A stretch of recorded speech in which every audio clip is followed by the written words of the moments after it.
তপ্ত ধরণী পড়েছিল কৃপা সারদা, পাঠালে তার ইন্দ্রলোকের অমৃত বাড়ির বার্তা। মাটির কঠিন বালা হলো ক্ষীণ, দিকে দিকে হলো দীর্ণ, দিকে দিকে হলো দীর্ণ।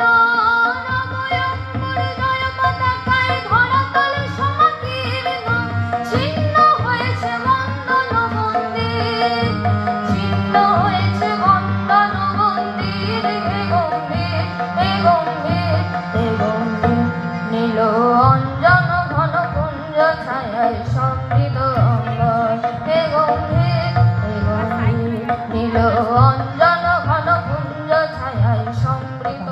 প্রত্যুষ সাহাকে অসংখ্য অসংখ্য ধন্যবাদ। রতন চক্রবর্তীর হাত দিয়ে